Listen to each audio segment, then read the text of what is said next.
Hello, everybody. It's Dave Neal, stand-up comic and host of Bachelor Nation News. We have a Golden Bachelorette recap, sort of. But first, we're going to discuss this bombshell story that came out in the U.S. version of The Sun. Take it with a grain of salt. It's the U.S. version of The Sun. We've had a lot of problems with them as far as a smut rag goes. But a wild accusation came out about another cast member on this season of the Golden Bachelorette. I have to tell you, I covered this morning in the Rush Hour podcast, and I made a mistake.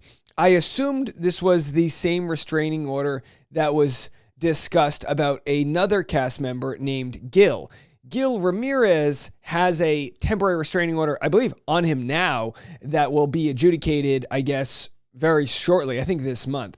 More on that later. This is actually a different one. Not Gil. This is Guy, who's kind of like a golden boy on the show.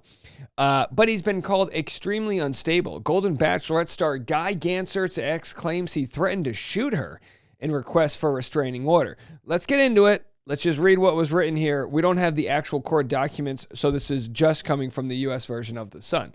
But mind you, when the situation came out with Gil, the show said in a through a source, hey, we're going to try to edit Gil out as much as possible. Well, Guy had a one-on-one date tonight, or I should say last night, if you're watching this on Thursday.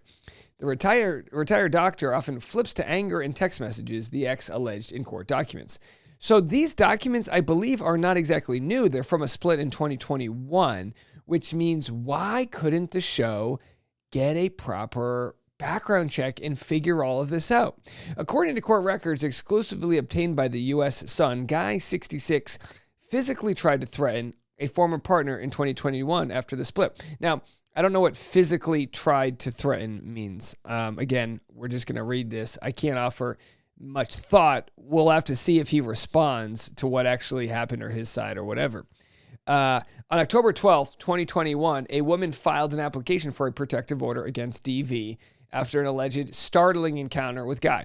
After leaving a gym and getting into her car with a female friend, Guy approached the vehicle and briefly spoke to the two women, the ex claimed. She got out of the car and said she realized he had placed something under the rear driver's tire, which, by the way, we call that the Colton Underwood. Of course, he was accused of placing a tracking device on his ex, Cassie Randolph's car. Before she could bend down to take a look, Guy removed the unknown object and began to disparage her, she said. After disparaging me for some time and my now boyfriend, he pointed his finger like a gun, then shot at me, the ex claimed in the documents. He motioned like he was going to shoot me with his hand shaped like a pistol. The friend allegedly missed him making this motion because her head was down and she didn't see it. So I don't understand what the disparaging is. And again, I don't know what levels of proof they have to bring to make these accusations. I think, generally speaking, if you feel unsafe in any way, you should try to get a restraining order. But did he challenge this? Did he respond to it? I don't have any of those details. So take this for what it's worth. This incident was the first time he threatened her, the ex noted. The former partner chose not to call police and instead filed a restraining order requesting up to 45 days of protection. In the filing, she claimed he is unstable. He said he took Ambien at 4 a.m. He also said he took 10 pills. I don't know if the pills were all Ambien. He doesn't sleep and is extremely unstable. Ambien is a sedative used for short-term treatment of insomnia. Hey, but Tiger Woods also uses it to bang, which I do not recommend. Scary text. The former partner, while filling out a section about any incidents of past threats, claimed that Guy would send her stacks of text messages before the October 2021 incident. The texts, which he allegedly began sending in July of 2021, were about trying to reconcile, but she said he would then flip to anger. If needed, I can provide text messages and a video of adverse party trespassing on my property when he was aware I was not home, she wrote. The former couple was supposed to have a hearing regarding the protective order on November 3rd, 2021, but the woman chose to voluntarily dismiss the application as she no longer wanted to pursue action. The couple reached a no-contact agreement as indicated in the dismissal notes. I think that's the same one Devin had with his ex, a no-contact agreement, like a mutual, we're done here. The temporary protection order was ultimately never granted. Guy has not responded to the U.S. Sun's call for comment. Well, maybe since it was never granted, that's why it didn't pull up in the notes. I really don't know. Guy, an emergency room doctor, made his TV debut on September 18th when he was introduced as one of the contestants vying for Joan Vasso's heart. On September 30th, the doctor and his ex filed a joint emergency motion to seal the protective order records, as seen in filings obtained by the U.S. Sun. Interesting. So he and his ex both wanted this sealed. The Nevada physician indicated that he participated in a nationally syndicated television show in July and August of 2024, which is the time The Golden Bachelorette was filmed, and that his participation in this show was, until recently, unforeseen and subject to a non-disclosure agreement. He explained, however, based on my participation in the show and the audience viewership, I have a grave and ever-increasing concern that the substance of the underlying case may be publicly exposed and thus create unnecessary exposure, harassment, embarrassment, and potentially personal harm to myself, my children and grandchildren, and extended family. Well, I'll be the first to say, do not contact him, his family, his grandkids, whatever. We'll see how this plays out, and we'll read whatever news reports on this. But clearly somebody tipped off the Sun. Good guy. In the filing, Dr. Gansert said that he is a successful and well-respected medical doctor in Reno. On October 4th, the motion to seal the records was denied because the party's motion did not present any compelling legal authority to support the rule granting the relief. After 3 weeks in the Bachelor Mansion, Guy is a front-runner in the race to win over Joan. So my question is this. If all he did was do a pistol finger at somebody, that is a threat. You shouldn't be doing that. That says, don't do that. That you're a bad person. Does someone need a restraining order on that? Well, that's up to them if they feel like they need it. Now, as far as critical thinking skill goes, we have to know that she ended up dropping the restraining order. So does that mean they're letting bygones be bygones? Well, there are plenty of times when a woman is coerced into dropping a restraining order and whatnot. So I don't know. But we saw last week here, as they note in the article, the doctor won over fans in last week's episode when he consoled fellow contestant Charles and answered medical questions about his late wife's sudden death. So he's obviously getting a good edit. Is he a good guy? Well, the fact that his ex tried to get the thing sealed makes this a little suspect. Now, what happens between couples when they break up? I can't tell you. I'm not defending this man. I just am reading what was written here. But them wanting to seal it, I guess my question is, are there any other instances where he is seen as a menace or a bad guy that would sway my judgment along with what we see here? This does not look good. He also charmed viewers by joining Elimination star Kim in singing a cheesy song for Joan called The Mansion Men after the emotional rose ceremony. So we saw that last week. So then they get into the other scandal. This is very bizarre. There's multiple scandals here. As happened last night, spoilers for what happened last night, we said goodbye to Charles. I'm not going to do a full recap of what went down last night, but I think it's very special to see the bond these guys have. Kelsey Anderson's dad right here, and all the other men came out to crash Charles's exit. And of course, I think we had what Joan said to Charles. She said, "You've changed my life. I love you." And he's heading home. I mean, look, they didn't have that connection she's looking for. Now, again, I don't have a full recap ready for you guys, so why don't we just go through some of the notes here posted by EW.com. The Golden Bachelorette, the shortest goodbye.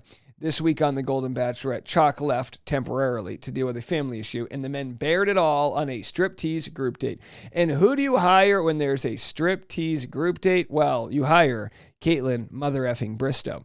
But I thought this was fun. They had the OG Chippendales perform on The Golden Bachelorette, so that's nice. I was going to say, these guys look like they're in really good shape. I mean, these are the OG Chippendales. Bring them out. Can we get a Golden Chippendales reunion tour? So they do a striptease for Joan and a live audience. Caitlin Bristow, again, was serving as the event's MC, and they were teaming up with Stand Up to Cancer to help raise awareness and encourage folks to bear it all to your doctor. So great. I mean, the show continues to do such great work. There's Charles, living La Vida Loca. The guys are all getting ready in their sexy, I guess, YMCA-inspired outfits. And Joan doesn't know what to do with some of the snap-off. Yeah, the Bachelor really employs a lot of snap-off pajama pants here. Very MC Hammer. Speaking of dropping the hammer, you can be careful there. It's a family show. And again, this is actually really funny to just show the spark notes here. Now, I don't know if these guys are doing a dirty move on her or if he's trying to crack his back, but who knows? He may be one of both. You know, if you've ever participated in a strip dance, you have to do your stretching first. Take that from me, folks. So, of course, Caitlin Bristow gives everybody the faces they want from her. She's doing extra here. That is a lot of jaw movement by a good friend of the show, Caitlin Bristow, former guest of Driving with Dave here. I mean, you might get a locked jaw there. I don't know what's happening. But either way, we loved, I mean, she's built for the dirty, quote unquote, dirty episode because, she'll give it to you raw, metaphorically, and she'll give it to you like how she's feeling, and she brings that energy. That's why she was great as a host. So anyway, we've got Joan and Chalk doing their thing. He gets a rose. But what was interesting, and we'll get to that in a second, is that Guy had a very, good chunk on the show. So here he is. The final date of the week goes to Guy. He's divorced, and for a long time he withdrew and wasn't ready to start dating again. Now, though, he's in the mood for love. The SUV drops Guy off at the Sun House Malibu, gorgeous Airbnb abode for an at-home cooking date with Joan. One tray of lemon-baked ziti coming up. I mean, look, Guy, he's like a top candidate on the show. They're giving him a great edit. What are they going to do about this restraining order that came out? Is it enough that they tried to have it dropped? I mean, look, this in no way compares to... It's a very difficult conversation, right? Because you can't every situation's different and unique. Dancing with the Stars had an issue with Artem where he was arrested for DV by his now soon-to-be ex, Nikki Bella. Well, he called the cops on her first because he said she was throwing things at him and it was getting volatile, and he locked his baby in the room. It's very complicated, but the cops show up and he gets arrested. Now he's sharing his side saying, I was absolutely the innocent one. I didn't lay a finger on whatever. I guess the prosecutors in the Artem case ended up dropping charges on him. And in this case, he and his ex ends up dropping the restraining order. Look, I don't know if there's a better solution for how to deal with restraining orders, but the idea that you get a temporary one, then you have like 30 days, whatever it is, you have about 1 month before you have to get the full-time one. That allows, it's I hate to say it, but it's that knock it off. It's like everyone just knock it off. Stop contacting each other. Go away, and we'll come back in 30 days. That's just on paper a good way to let people know, like, hey, the court's taking this seriously. And then if you violate that within that 30 days, which apparently Devin did in his case, then it's like, okay, well, if you can't stay away when the court's telling you to, we need to really work on making this like a serious thing.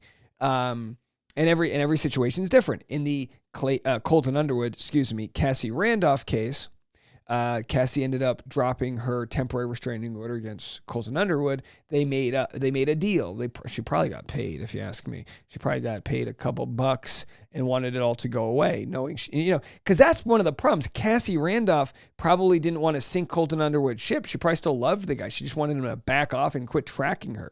And I'm sure the ex of Guy just wanted things to end and whatever, and not smear him and whatnot. And maybe that's why she, along with Guy, tried to seal the restraining order. Who knows? The point is, it's there. It's out. It's come across my desk. So I don't feel any guilt sharing it. I just think it's important to note that it could be that he and his ex ended up working things out. What would be very telling is if his ex came forward and said, yes, we had a very toxic breakup, but whatever. No, we haven't seen that happen. Nobody's commented on this. I think at the very least there should be some commenting going on. So anyway, they do the one-on-one. She's surprised that Guy doesn't know how to zest a lemon. He's an ER doctor. He's not Martha Stewart kid. He does a little better chopping the onion, and importantly, he follows orders pretty well. Well, at least with Joan he does. While the ziti bakes in the oven, he and Joan make cupcakes for dessert. Back in the mansion, Mark is on the phone with his daughter Kelsey and the sweet angel baby Joey. Says, I'm telling you, this has been the best time in the last 6.5 years. Honestly, it's better than therapy, and Joan is just incredible. I'm telling you, if Mark doesn't win, make him the next Golden Bachelor. So they go back and back. Guy realized he wasn't happy with his wife. So what's interesting is you now get the recap of what happened on the show with Guy versus clearly he didn't want to mention, oh yeah, she tried to get a restraining order on me. He says he and his then wife went to couples counseling. Ultimately, they just couldn't work it out. For a long time after the split, Guy admits that he didn't want to see anyone, including family and friends. Eventually, his kids staged a kind of intervention, telling him how much they loved him and just wanted him to be happy. And their dream has been achieved. Guy feels great, and a lot of it, he says, has to do with Joan. You know what happens next? Rose, lovers. Okay, so he gets a rose. So All right, there it is. Look, there's a lot to cover that I can't get into today. I'm traveling, I'm on the road. I will have more content on the morning episode of the Rush Hour and the afternoon. You know what's interesting? On the morning Rush Hour, the podcast, which I released today, I actually interviewed the co-founder of Phase It Beauty.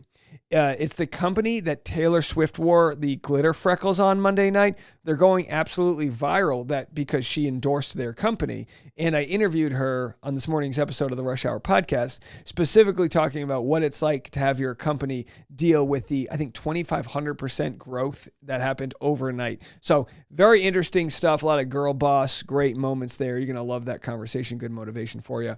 All right, let me know what you all think. And if you're in the Rhode Island area, I have a show tomorrow night, Friday night, 6 p.m. at the Rogue Island Comedy Festival.